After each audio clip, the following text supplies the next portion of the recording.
Ben. In today's video, we're going to go back into the past and look at some of the footage I had when I first picked him up 2 years ago and now. Here's Nala in my first attempts to film sabotaging us, and Ben kept getting scared and flying onto my head, so I had to move to higher ground. Today I'm going to tell you a little bit about Parrotlets. This is Ben. He's 2 years old. He's my Pacific Parrotlet. I've had him since he was 2 months old. Hi, honey. Hi. Come stop you crying. It'll be alright. Just take my hand. Hold it tight. I will protect you from all around you. I will be here. Don't you cry. Nola's very upset that she can't reach us. I've had him since he was 2 months old. His breeder used to send me pictures of him from when he was hatched, and he had no feathers at all. She said that he was going to be blue, but I don't know how she knew that, because they come in 3 colors. So they come in blue, yellow, green, and actually they do come in white as well. So Ben is my second Pacific Parrotlet. I had one pictured here. She was a girl and her name was Chur, and she had died by accidental death. I was 17. I lived in a house with like 7 people. He's a lot different than she was. She was not aggressive at all. He's a little bit more aggressive. He's always bitten a little bit, not all the time. As you can see, he can be sweet too. He bites other people, whereas my female didn't. So I don't know if it's like a gender thing or if it's like a personality thing, but Ben is a lot more aggressive. Eric is kind of scared to hold him because he bites. So I'm not scared of being bitten. But he doesn't really bite me too much unless he's provoked or he's in an irritable mood and I can tell, or unless he hears like rustling paper or plastic, which all parrotlets are triggered by this. A good way to piss off a parrotlet is to rustle some paper or some plastic. Good boy. What I love about Ben is he loves music. Basically, one time Ben escaped, but he only flew into a palm tree that was like about 25 feet in the air. It was like a really tall tree. We could barely see him, and he didn't really know how to get down because he had never flown that high before, so he was just sitting there for like 2 hours. And I actually had to find him, and it took about half an hour to an hour to find him because we found him and he flew away, and then we had to look for him again. And he seemed pretty scared, so he just sat there and looked at me, and he didn't really try to fly down. I don't think he knew how to fly down. I feel like he only knew how to fly up. So what I did was, after trying a lot of things, I borrowed a 12-foot ladder and I sat on the top of it with my guitar and I sang him a song, and all the neighbors were watching, and he actually flew down to my bun, and it's because he's really drawn to music. So if he hears music, he wants to be close to it. It's crazy. I love that about him. And Nala's not that way. Nala could give a crap about music. I always say Blackbird is one of Ben's favorite songs. I don't know if it is, but I used to play it to him when I brought him home. Blackbird singing in the dead of the night. Take these broken wings and learn to fly. All your life, you're only waiting for this moment to arrive. Anyways, I used to sing that to him when he first moved in with us, and I started him out at a cage that was 28 inches wide. I don't know how deep it was, but I did upgrade him a few times, so I'll show you a few of his cages that I have. Yeah, he has 3 different cages. I feel that because he's by himself, based on what I know about birds, he's a lot happier in a bigger cage, the biggest cage as possible, I guess, or as big a cage as possible.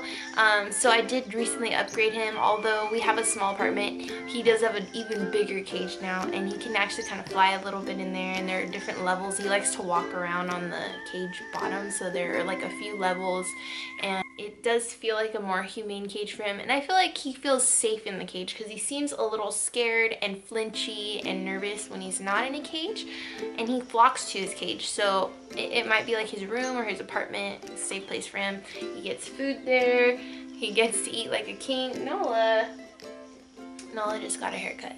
So he seems happy. I mean, he's very affectionate. But he also doesn't like Nala, so he always wants to be in his cage because he's irritated by her presence and existence. But she's just a puppy, so I'm sure she'll calm down. And I definitely do keep her away from him so that he's not like in danger or anything like that. But the reason why I don't get him a second Parrotlet is because, one, it's really hard to match an adult Parrotlet with another Parrotlet because they're very territorial and aggressive, kind of like betta fish. And so if you put a random bird in there with him that's not close to the same age as him or is opposite sex, they will battle it out until the death, or they'll mate. And I don't want them to mate because I can't just take care of newborn baby birds and sell them and do that. I don't want to do that. I'm not trying to breed it. They are social, like the way some people have dogs alone. These parrots are a descendant of an Amazon parrot, and they have big personalities and little bodies, and they're okay on their own as long as they're socialized. And I always make sure he's in the living room. He watches TV. He like responds to sounds. When I laugh, he laughs. Tell me something, boy. Aren't you tired trying to fill that void? He doesn't like that song very much. What song do you like, baby? So I'm gonna tell you a few things that can kill Parrotlets. I trim his wings myself. It's very important that you know how to do that by looking it up, because you can actually go too far up and they'll bleed and it hurts them. But anything like, you know, that's okay is kind of like cutting hair. So it grows back rather fast, and it's totally okay. And the reason why I clip his wings is because when he's startled, he'll fly, and sometimes he'll fly into windows or mirrors, and that they break their necks like that. He can also fly into the fan if it's accidentally ever on or something, which I'm usually trying to watch out for, but they can fly into fans, they die like that. Another thing though is that they like to walk around on the ground and follow you around. I don't let him do that, or he doesn't really like to do that actually, but that's because he likes to attack feet and he bites hard, so I don't like him on the ground, aside from the fact that it's dangerous. So they get like, you know, doors slammed on them when they're flying to follow you, or it's stepped on, or all these things. So I try to keep him at a high surface, or like at a high, you know, level, and trimmed so that he doesn't get startled, fly into walls or windows or mirrors and break his neck. They can also die from odors, so they have very sensitive respiratory tracts, so he can die if you have air fresheners, scented candles.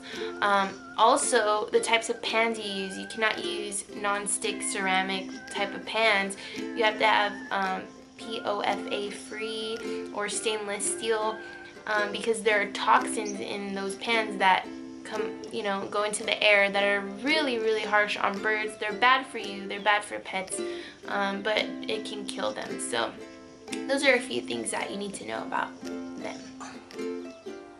So this is one of Ben's homes. He has 3, like a baller. He actually has 4. Papa, go inside. So this is where Ben lives.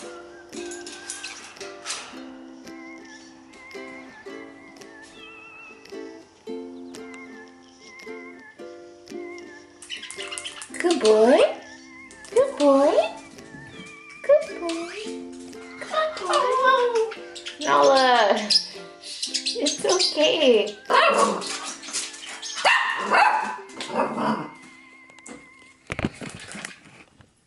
Good boy. Good boy.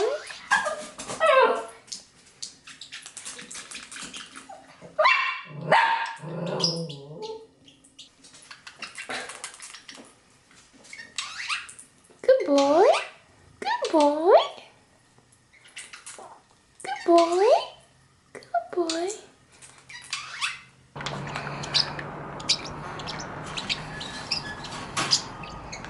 He loves it out here.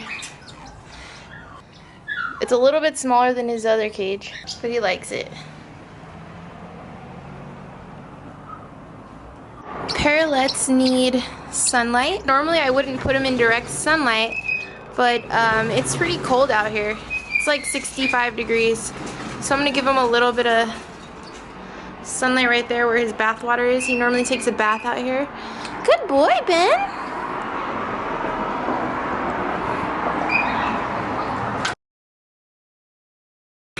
I'm picking up Parrotlet male baby right now, who was hand fed.